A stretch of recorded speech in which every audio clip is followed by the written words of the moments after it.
Mateus 16, de 24 a 28. Amém? Vamos lá? Todos já acharam? Glória a Deus.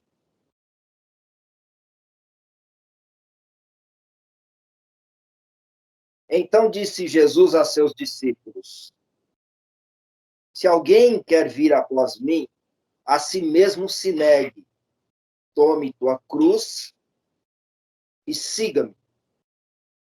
Porquanto quem quiser salvar a sua vida, perdê-la-á. E quem perder a sua vida, quem perder a vida por minha causa, achá-la-á. Pois que aproveitará o homem se ganhar o mundo inteiro e perder a sua alma? O que dará o homem em troca da sua alma? Porque o Filho do Homem há de vir na glória de seu Pai com os seus anjos, e então retribuirá a cada um conforme as suas obras.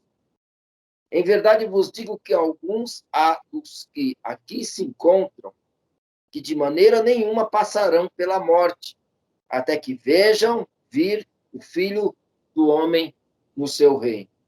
Amém? Feche teus olhos. Pai, em nome de Jesus, eu apresento essa palavra diante do teu altar, Senhor.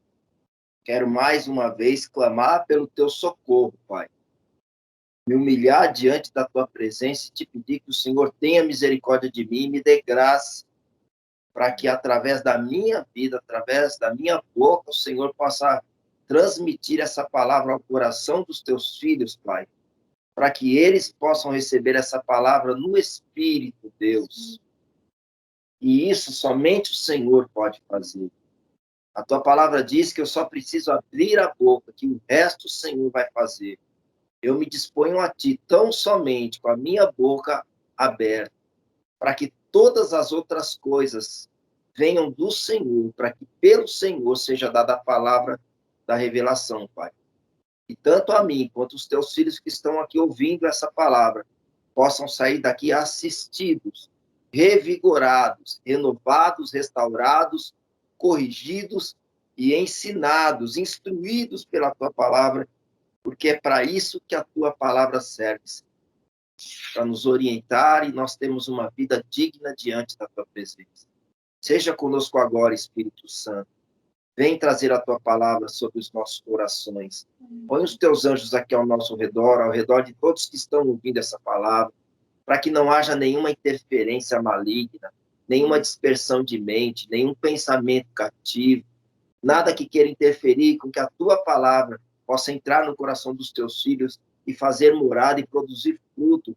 Nada, Senhor, possa estar no nosso meio, mas que o Senhor possa estar agora guardando-nos, ó Deus, para que nós tenhamos a nossa atenção e a nossa comunhão totalmente voltada para o Senhor, que o Senhor é digno de toda a majestade, de toda a glória, de toda a honra, em nome de Jesus. Amém? Glória a Deus. Então vamos lá. Hoje nós vamos estar falando a respeito de... Gatinho está dormindo no colo da manhã. Nós vamos estar falando a respeito do nosso papel. Qual é o nosso papel? Ou seja, qual é a minha parte? Qual é a parte que eu devo cumprir no meu relacionamento com Deus? Amém? Guarda aí. Qual é a minha parte no meu relacionamento com Deus? São duas partes. Tem a parte de Deus e tem a minha parte. Eu preciso saber qual é a parte de Deus? Sim. Mas, principalmente, qual é a minha parte? O meu relacionamento com Deus. Baseado no livro de Provérbios 23, 12, a gente chega a um entendimento de que a Bíblia é um livro de ensino. A Bíblia é um livro instrutivo, como se fosse um manual de instrução. Provérbios 23, 12 diz: aplica o teu coração ao ensino. e os teus ouvidos à palavra do conhecimento. Então, a gente chega à conclusão que a Bíblia é um livro de ensinamentos. A Bíblia é um livro que realmente ela nos instrui sobre todas as coisas. A Bíblia também é um livro que nos corrige. Amém? É um livro que nos ajuda a nós endireitarmos os nossos caminhos. Como diz lá no livro de Salmos 119:5, a palavra fala que a Bíblia é lâmpada para os nossos pés e é luz para os nossos caminhos. O que o salmista está dizendo? A palavra de Deus é lâmpada para os nossos pés e luz para os nossos caminhos. O que o salmista está querendo dizer com isso? De que a palavra de Deus ela tem poder para nos livrar dos erros, dos tropeços, dos buracos, dos desvios, das ciladas, que podem estar nos nossos caminhos, mas que aos nossos olhos humanos são invisíveis. Então, a palavra fala que lâmpada para os nossos pés e luz para os caminhos, ou seja, ela traz à existência, ela nos faz enxergar aquilo que nós não estamos enxergando. Sendo assim, nós podemos nos desviar das ciladas, dos buracos, dos tropeços, né? das situações difíceis, dos problemas que vêm pela frente nos nossos caminhos. Lá no livro de Provérbios 14 e 12, fala que existem caminhos para o homem que parece direito. Provérbios 14, 12 diz assim: existem caminhos para o homem que parecem direito, mas ao cabo deles é caminho de morte. Salomão aqui ele está dizendo que nós não podemos andar pelos nossos próprios caminhos.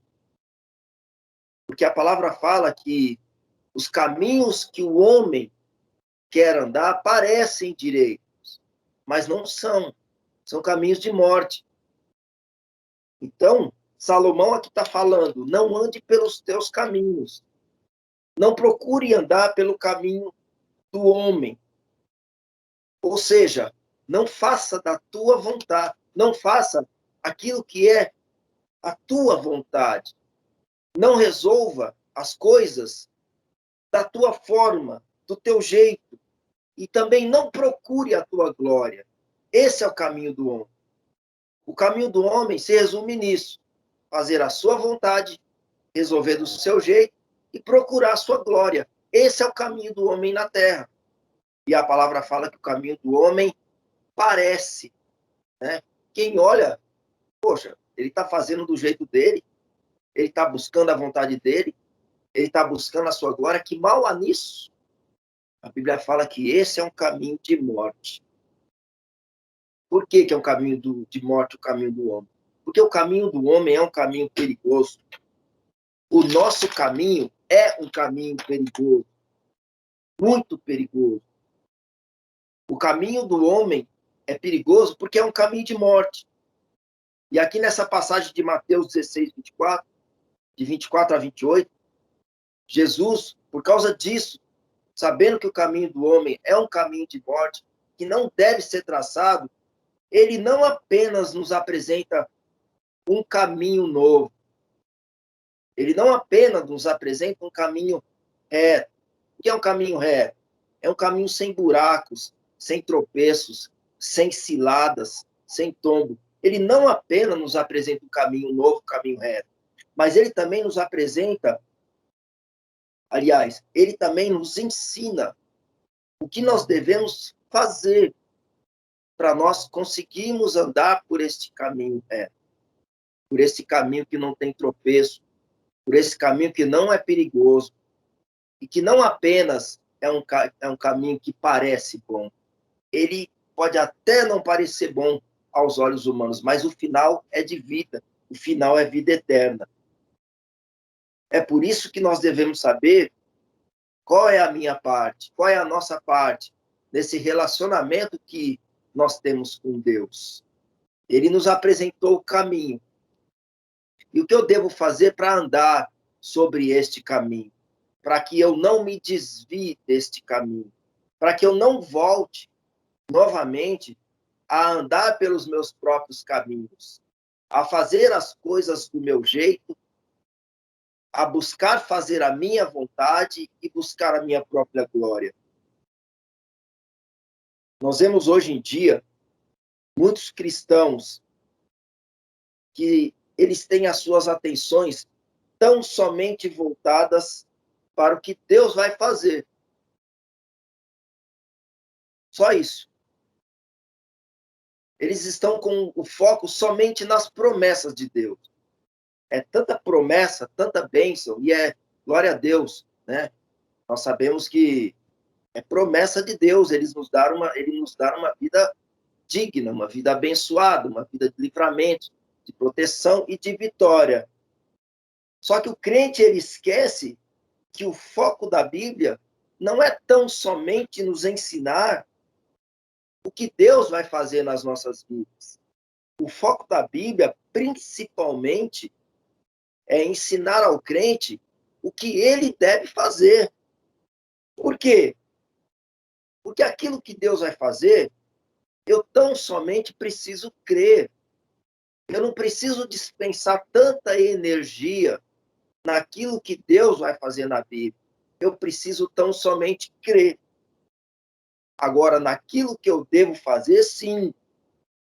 Naquilo que eu devo fazer, eu tenho que fazer. Ou seja, eu terei que dispensar muito mais energia, muito mais força, muito mais disposição, muito mais vontade naquilo que eu devo fazer. Porque realmente é a parte que me cabe. E é aqui que mora o conflito. É aqui que mora o grande problema do cristão, principalmente o cristão dos dias de hoje. Hoje eu estava ouvindo um culto, uma pregação de um ministro, e o ensinamento é aquele. Claro, nem todos ensinam assim, mas o que eu estava ouvindo, focando somente naquilo que Deus vai fazer. E é engraçado que quando você solta uma palavra no culto, a respeito das coisas que Deus vai fazer na vida do crente, os crentes aceitam essa palavra com uma alegria. Os crentes aceitam essa palavra, sabe, um alvoroço, e todo mundo levanta a mão e glória a Deus, porque é muito fácil receber essa palavra que diz respeito ao que Deus vai fazer. Por quê? Porque eu só preciso acreditar. Eu só preciso me alegrar e crer que é verdade. Agora, voltando para o que o crente precisa fazer, aí é que entra o conflito.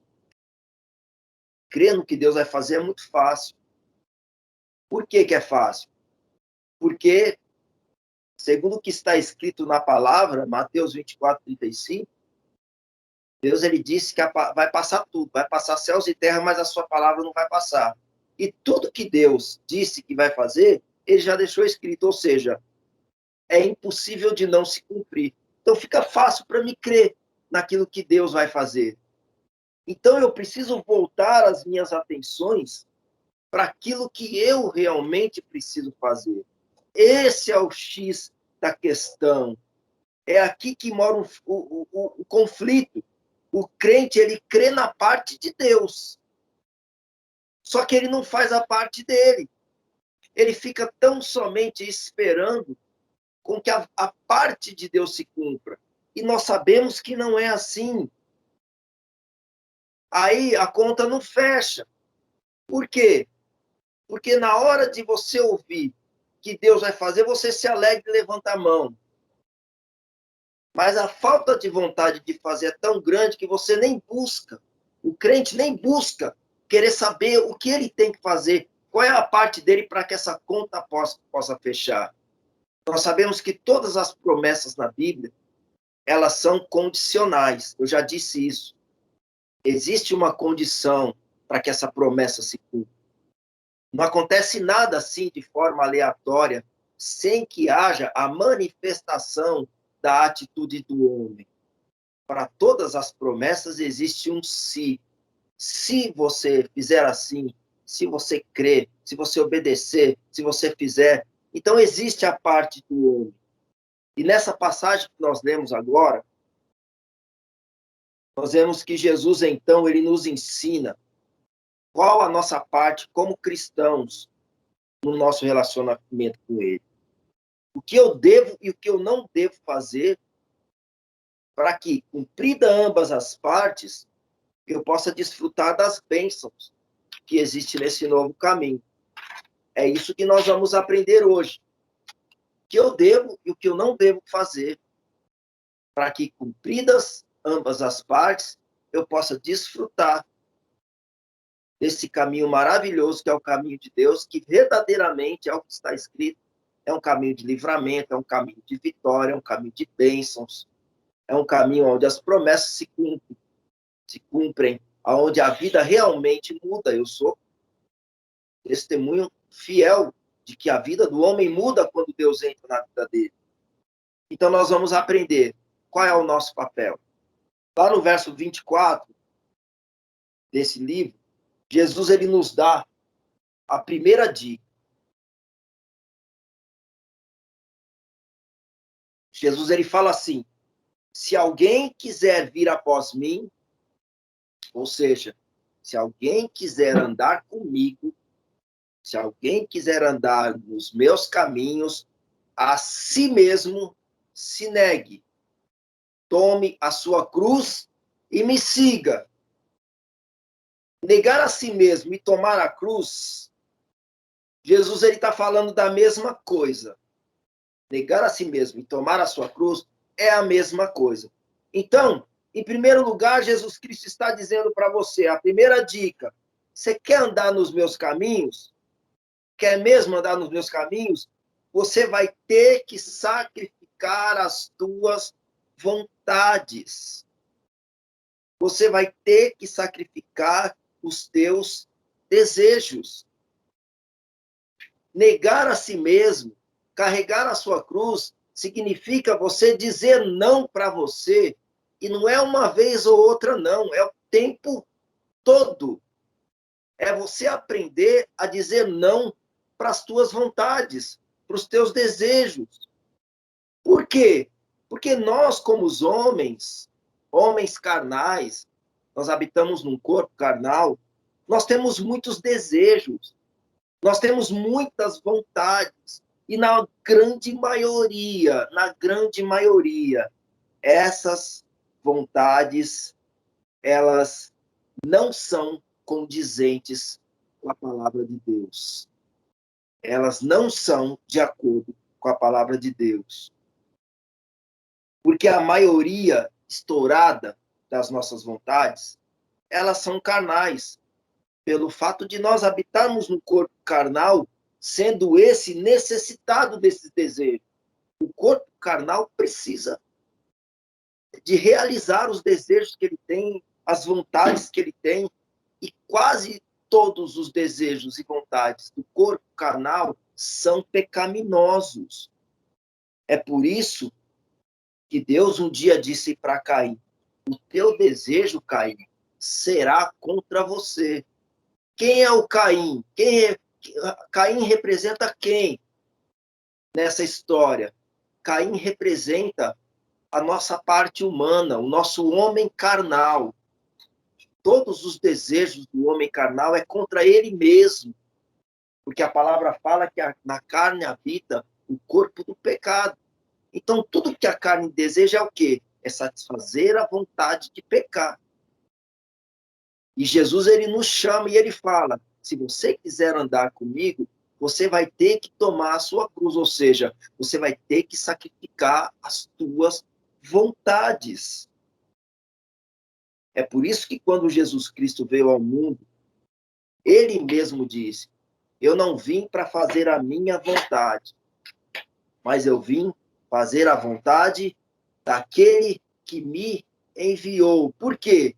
Porque o próprio Jesus Cristo, sabendo que a partir do momento, mesmo ele sendo Deus, a partir do momento que ele se revestiu de um corpo carnal, não era mais possível que ele pudesse fazer a sua vontade aqui na terra. Ele tinha que fazer a vontade de Deus. daquele que aonde não habitava desejo carnal nenhum. Tanto é que houve na Bíblia uma única vez em que Jesus Cristo quis fazer a sua vontade.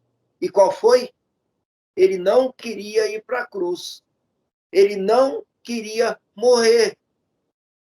A única vontade que Jesus Cristo teve na terra, que partiu dele, vontade dele, não de Deus, uma só, uma vontade só, mas foi errada. Foi a vontade de não querer matar a sua carne. Foi a vontade de não querer sofrer na carne. Por quê? Porque a carne não quer morrer. A carne não quer sofrer. Nós não queremos passar por dificuldades. Nós não queremos passar por necessidade. Nós queremos fazer coisas que nos dê prazer. A carne deseja tão somente prazer. E nós sabemos que todos os desejos da carne, eles são contra nós. O pecado é prazeroso?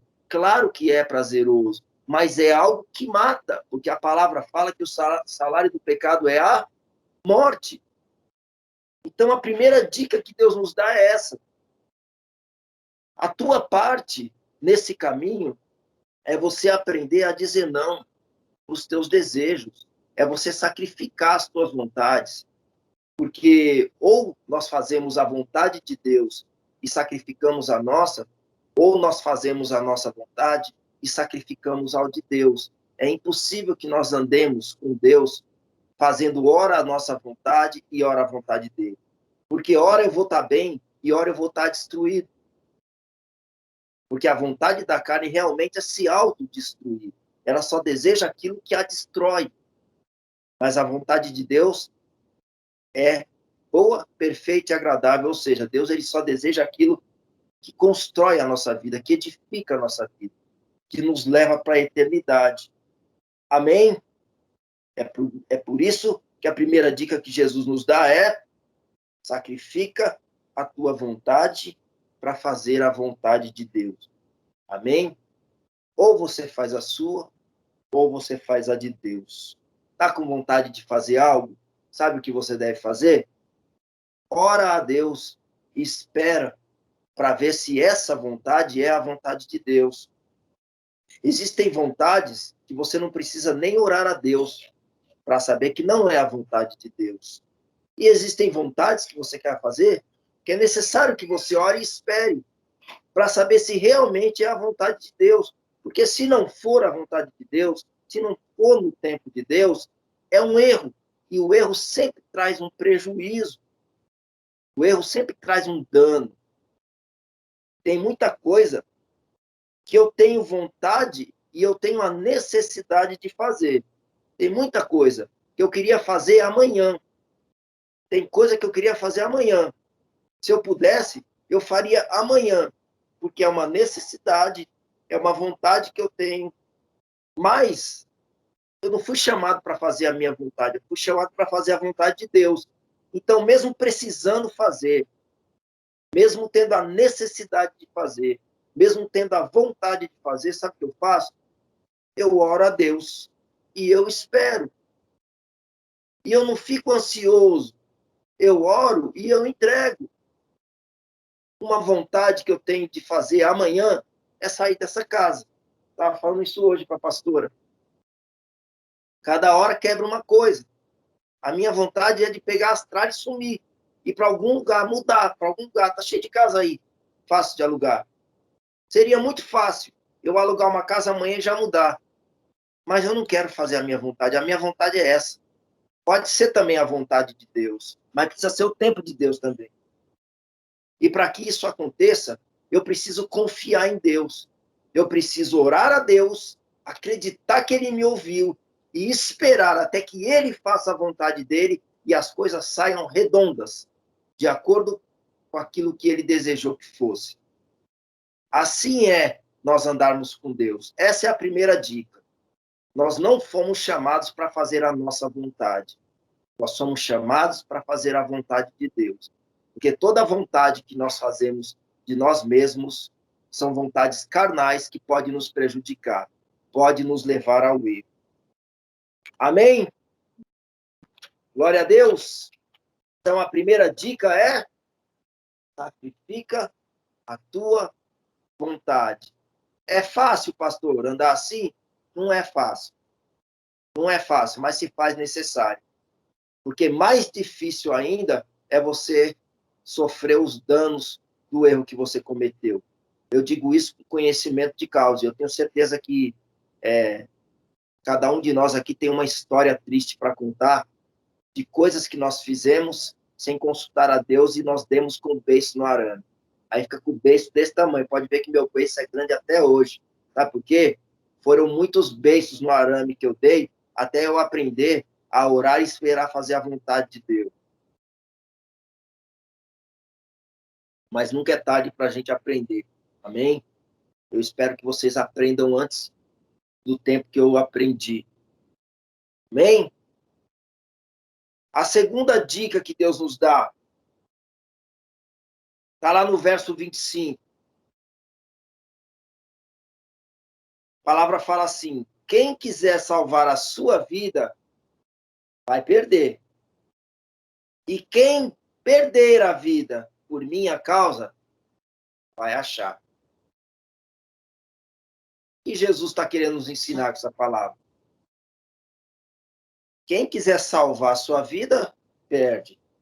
E quem perder a vida por causa de Jesus, acha ela, né? Parece é uma, como é que fala? Um paradoxo, sei lá, é algo nada a ver. O que Jesus está querendo nos ensinar? Qual é a segunda dica que eu devo fazer para andar nos caminhos do Senhor? A primeira é, eu vou ter que sacrificar minha vontade, para que a vontade de Deus se cumpra. Ou vai se cumprir a dele, ou vai se cumprir a mim. A segunda dica é, pare de querer fazer as coisas do teu jeito.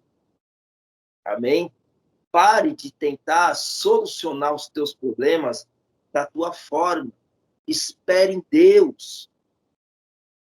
Aqui Jesus ele está dizendo quem quer salvar a sua vida. Quem quer salvar. O que é salvar a vida? Eu estou com problema. Eu estou com problema. E eu preciso resolver. Eu estou perdendo a minha vida e eu vou atrás de salvá-la. Ou seja, eu vou tentar solucionar os meus problemas do jeito que eu sei. Pare de querer resolver os teus problemas com a força do teu braço ou da tua sabedoria.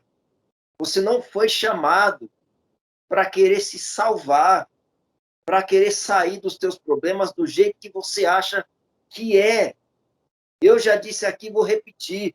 Muitas vezes nós estamos passando por um deserto e nós, ao invés de orarmos e esperarmos Deus agir, nós ficamos afoitos, desesperados, achando que se nós não fizermos alguma coisa, não vai dar mais tempo, a casa vai cair, o bicho vai pegar, desesperados, atrás de uma saída. E de tanto a gente procurar a saída, sabe o que acontece? A gente encontra uma porta escrito saída. Só que, na verdade, essa porta é uma entrada para um problema maior ainda. Eu não sei vocês, mas eu já passei por isso. Eu digo isso com conhecimento de causa.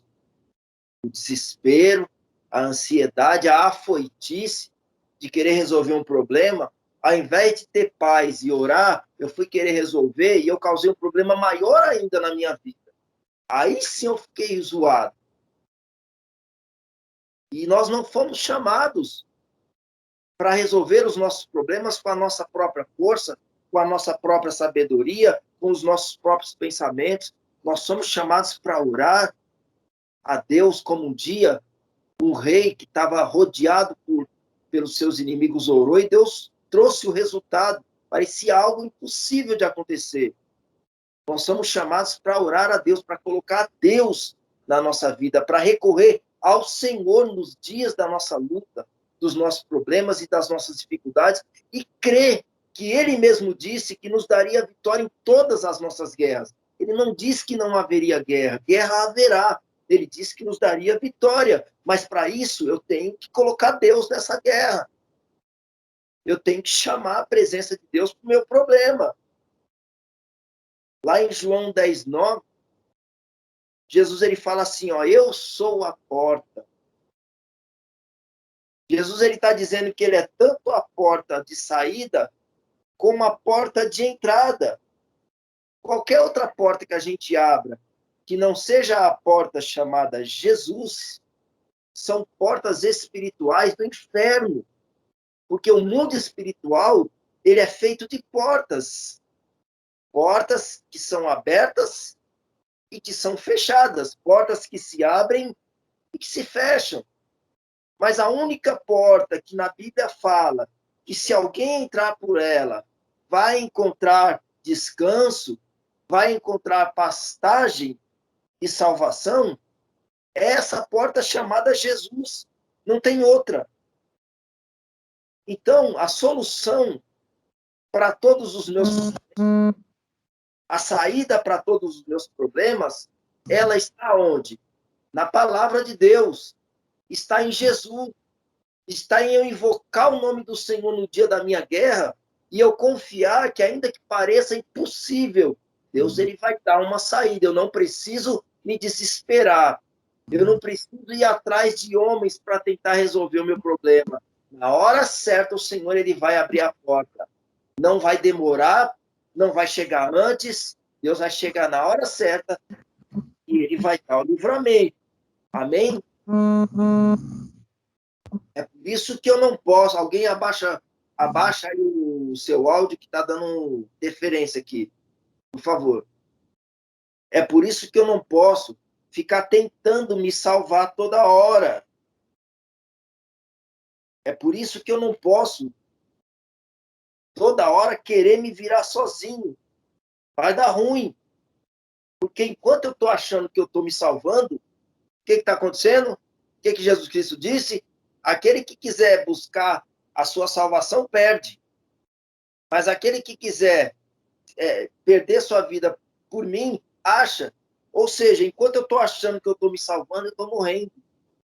Mas quando eu deixo as coisas acontecerem conforme a vontade de Deus, conforme a vontade do Pai, conforme a vontade dele, porque ele sabe como fazer as coisas, ele sabe como nos tirar das mãos dos nossos problemas. Aí sim eu sou salvo. A salvação da humanidade, ela consistia no quê? Em alguém perder a sua vida. Na morte, olha que engraçado, a salvação da humanidade consistia na morte daquele que veio para salvar. Tem explicação isso? Como é que se explica? O homem veio para salvar, o Salvador morreu, mas por causa da sua morte foi que nós fomos salvos. Ou seja, enquanto a voz do diabo fica falando no seu coração, como disse para Jesus um dia lá na cruz, você veio salvar e nem você se salvou. Enquanto a voz do diabo está dizendo, você veio se salvar e nem você se salvou, Jesus Cristo estava morrendo ali, mas ele estava salvando tanto a vida dele, de como toda a humanidade. Então é uma coisa que nós não entendemos. É por isso que nós temos que confiar e deixar com que o Senhor faça a vontade dele. Porque se por um lado eu tentar me salvar, eu estou morrendo, por outro lado, ainda que eu esteja perdendo a vida, eu estou sendo salvo, que foi como aconteceu com Jesus. Ele salvou tanto a vida dele como a vida de toda a humanidade. Mas para isso acontecer, ele teve que deixar com que as coisas acontecessem da forma com que Deus queria. Jesus teve que deixar que fosse feita a vontade de Deus e não a dele. Ele quis salvar a sua vida. Imagina se Jesus desse a louca nele, ele quisesse salvar a vida dele daquela morte na cruz. O que teria acontecido? Teria se cumprido a própria palavra que ele disse. Quem quiser salvar sua vida, vai perder. Ele teria perdido a vida dele e perdido a vida de toda a raça humana. Mas porque aos olhos humanos ele estava perdendo a vida dele ali, ele estava salvando tanto a vida dele quanto a vida de todos os homens. Então, pare de resolver os problemas da tua forma. Pare de ficar preocupado com os teus problemas, achando que não tem saída para você, achando que não dá mais tempo, achando que é algo impossível de acontecer. Quanto mais impossível for, mais o nome de Deus vai ser glorificado. Quanto mais impossível for, mais Deus vai querer fazer o negócio acontecer, porque Ele precisa mostrar através da tua vida, através da minha vida, que Ele é Deus, fazendo as coisas que os homens não fazem, porque Ele é Deus. Então, deixa Deus entrar na tua vida, deixa Deus cuidar dos teus problemas, dos teus impossíveis. Então, somente creia. Essa é a segunda dica. A primeira dica é... Qual é a primeira dica? Sacrifica a tua vontade. A segunda dica, não queira resolver os problemas da tua forma. Deixa com que Deus resolva os teus problemas.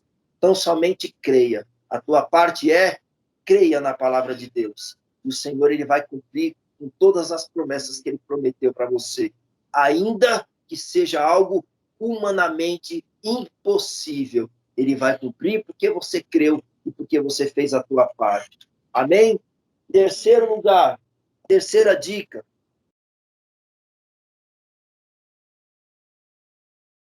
Para nós terminarmos essa palavra, está lá no verso 26.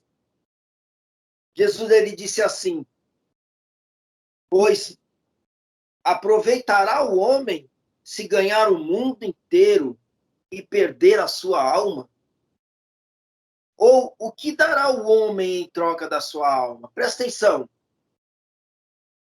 Jesus está dizendo: que proveito vai ter de você arrebentar no mundo?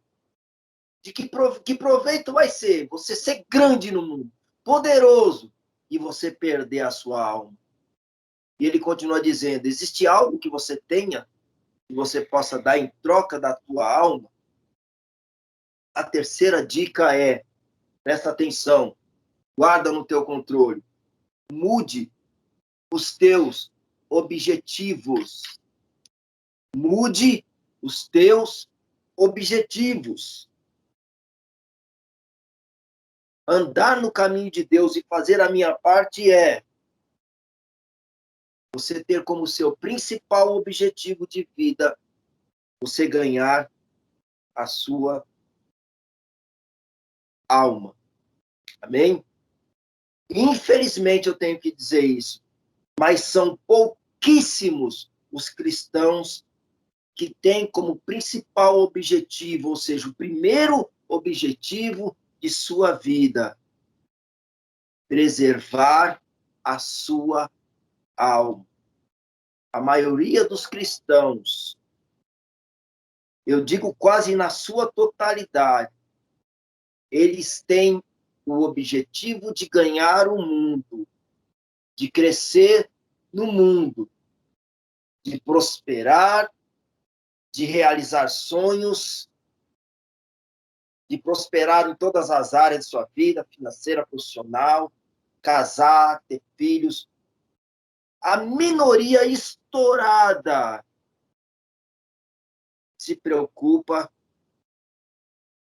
em ter o objetivo de ganhar a sua alma. A minoria. Porque a maioria, infelizmente, não se preocupam como fazer para ganhar a sua alma. Como fazer para ter o controle da sua alma. É isso que Jesus está dizendo. É por isso que ele indagou aquelas pessoas. Adianta você ganhar o mundo todo? Adianta você lutar pelo mundo? Você ser uma pessoa tão realizada, mas você não ter o controle da sua alma?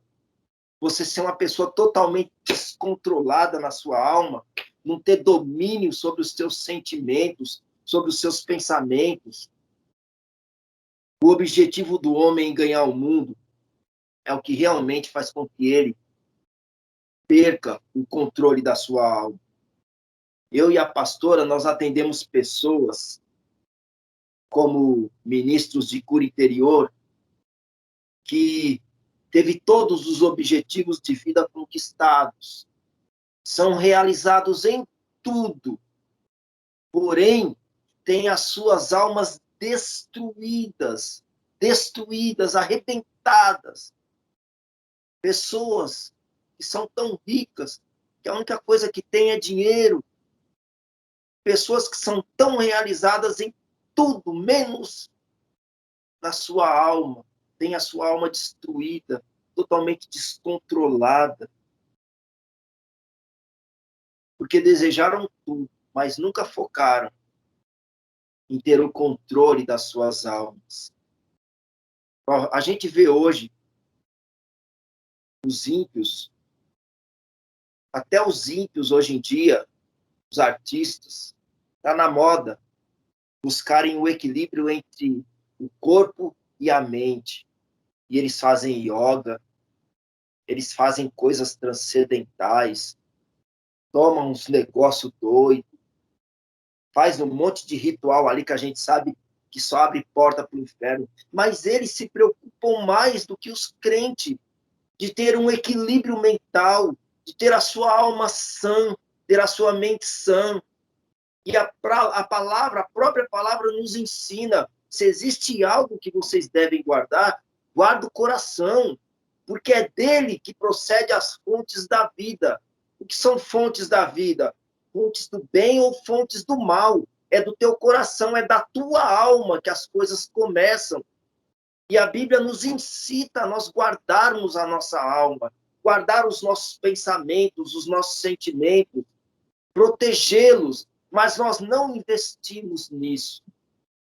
Nós investimos em querer ganhar o mundo. A gente quer estudar, a gente quer trabalhar, a gente quer prosperar, quer aprender tanta coisa no mundo lá fora. E o que nós vemos hoje é uma nação de homens destruídos em suas almas, síndrome de pânico, depressão e tantas doenças psicossomáticas, tantas doenças mentais acometendo a vida do homem, porque buscou somente ganhar o mundo. E a palavra fala, adianta você ganhar o mundo e perder a sua alma? Você ganha o que nisso? E Jesus continua dizendo, o que você tem que você pode dar em troco da tua alma? Ou seja, a tua alma não tem preço. Não existe nada mais precioso na vida de um crente, de um homem, que é você ter o controle da tua mente, você ter o controle dos teus sentimentos, você ter o domínio dos teus pensamentos. A tua alma não tem preço. Uma mente equilibrada não tem preço. Uma mente que é dominada pelo próprio dono, por aquele que a não tem preço. Não há preço. Porque você pode ter tudo nesse mundo. Se você tem a tua alma vendida para o diabo, você está entregue, você não tem nada. Eu posso comprar o que eu quiser, eu posso ganhar o mundo. Mas a troca é, eu ganho o mundo e eu vendo a minha alma. E as pessoas têm vendido suas almas para conquistar as coisas do mundo. E, infelizmente, no nosso meio cristão, está desse jeito.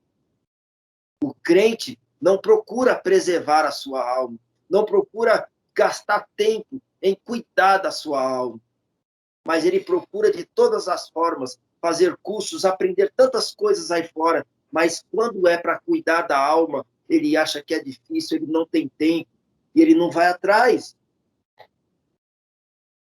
Portanto, se existe um objetivo de vida que você deve buscar, busque o controle da tua alma. O principal objetivo de vida de um cristão é buscar o controle da sua alma. É você não vender a tua alma para o diabo. É você ter o domínio total dos teus pensamentos, sentimentos que vão gerar atitudes. Agora, pastor, como que eu faço isso? Qual é a temática?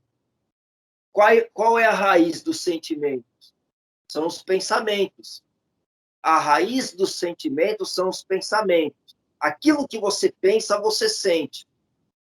E qual é a raiz dos pensamentos? A raiz dos pensamentos é aquilo que você ouve. Então, a raiz de tudo está no que você está ouvindo. Romanos 10:17. A palavra fala que a fé ela vem por onde? Pelo ouvir. A fé vem pelo ouvir, o ouvir a palavra de Deus. Ou seja, aquilo que eu acredito é aquilo que eu ouvi. as coisas que eu acredito, sabe aquelas pessoas que dizem, não, eu acredito em outras coisas, eu tenho os meus princípios, eu penso de outra forma. Ele pensa de outra forma porque ele ouviu, porque a palavra fala que a fé vem pelo ouvir. A pessoa acredita de um jeito porque ela ouviu daquele jeito e ela acreditou naquilo. Então, a raiz de tudo está naquilo que eu estou ouvindo. É por isso que lá em Filipenses 4:8 a palavra fala, finalmente, irmãos, tudo que é verdadeiro, respeitável, justo, puro, amável, de boa fama, se há alguma virtude, algum louvor, seja isso que ocupe os vossos pensamentos. E a pergunta que fica é, o que você tem ouvido? Porque aquilo que você está ouvindo é o que tem feito você acreditar. Aquilo que você está acreditando é o que tem feito você pensar, aquilo que você está pensando é o que tem feito você sentir, e aquilo que você está sentindo é o que tem feito você tomar as atitudes que você está tomando hoje. Então, compara. Aprende a comparar os teus pensamentos com a palavra de Deus. Vê se conjumina. Vê se o que você pensa tem a ver com aquilo que está escrito na palavra de Deus. Procura saber, no controle da minha alma está quem? Quem é que está controlando a minha alma? Como é que está a minha alma? Está afoita? Está com medo? Está desesperada? Está assustada? Está incrédula? No que eu estou acreditando? Aí você vai saber quem é que está no controle da tua alma. Se é você mesmo, através de Jesus Cristo, ou se é o diabo. É assim que você tem que fazer. A minha alma está no controle de quem? Analisa aí os teus pensamentos, sentimentos, analisa o que você tem ouvido, as coisas que você tem acreditado. Você tem acreditado nas palavras dos homens, na palavra do diabo ou na palavra de Deus? Porque aonde tiver a tua fé, ali está o teu controle.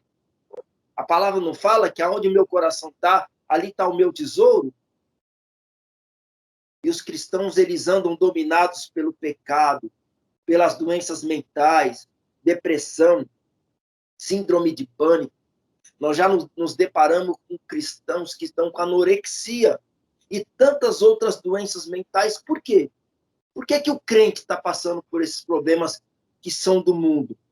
Porque os objetivos que eles têm também estão no mundo.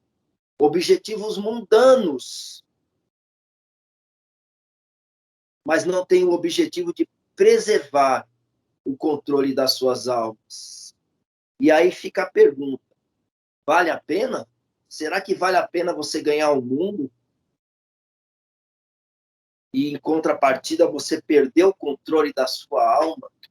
Que você ficar nas mãos do diabo, que nem uma marionete, permitindo que a depressão, a tristeza, o desânimo, a síndrome de pânico, o medo, a incredulidade, venha bater no teu coração e fazer você uma pessoa totalmente descaracterizada do que é ser um cristão, aquele que crê que a palavra de Deus é o que vai se cumprir, porque é verdade.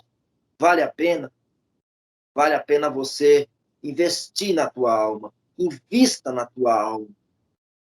Ouça a palavra de Deus, creia na palavra de Deus. E deixe com que a palavra de Deus controle os teus pensamentos e sentimentos. Vocês conhecem a história da Maria e da Marta? Eu tenho certeza que vocês conhecem. Aquela história que Jesus visitou a casa delas e Marta ficava andando para lá e para cá, arrumando todas as coisas, cuidando da casa, a desesperada, afoita, preocupada. Ai, meu Deus, tem que cuidar de tudo. E Marta estava lá, do lado de Jesus, só ouvindo Jesus. Só ouvindo. Marta se indignou e falou, Jesus, o senhor não se importa de ver a minha irmã aí, vendo eu me matando aí, o senhor também, eu estou me matando aqui, fazendo tudo sozinha. E o senhor não fala nada para Maria vir aqui me ajudar? O que Jesus disse para ela? Mano, você fala. O que Jesus disse para ela? Jesus disse para Maria, Maria, que Jesus disse para Marta? Ele disse, Marta, a Maria escolheu a melhor parte E isso não vai ser tirado dela. Sabe o que Jesus disse para Marta? Ele disse assim: Marta, você escolheu uma parte que lhe vai ser tirada. Isso aí que você está escolhendo fazer não vai com você até o fim. Vão arrancar de você. E para onde você for, você não vai levar nada disso. Mas a parte que Maria escolheu é uma parte que não vai ser tirada dela. Ou seja, ela vai continuar porque ela está fazendo a escolha certa. E você está fazendo a escolha errada. Você está preocupada com as coisas do mundo, com as coisas que você tem hoje, mas amanhã você não tem. Maria está preocupada com as coisas que ela vai levar para a eternidade com ela, porque não lhe será tirado. O que você está fazendo vai ser tirado. Vai chegar um dia que você vai olhar para trás e vai falar: puxa, mas eu trabalhei tanto, eu me matei tanto, e agora eu vou e não vou levar nada? É justo isso? É justo. Porque a palavra fala que as coisas do mundo ficarão no mundo. A única coisa que nós levaremos para Deus são as nossas obras nele, somente nele. Então, entregue o controle da sua alma para o Senhor. Foca no objetivo principal, que é você não perder a tua alma para as coisas do mundo. Amém? Levante as tuas mãos. Eu quero orar pela tua vida. Senhor, em nome de Jesus, eu quero apresentar diante do teu altar a vida dos teus filhos.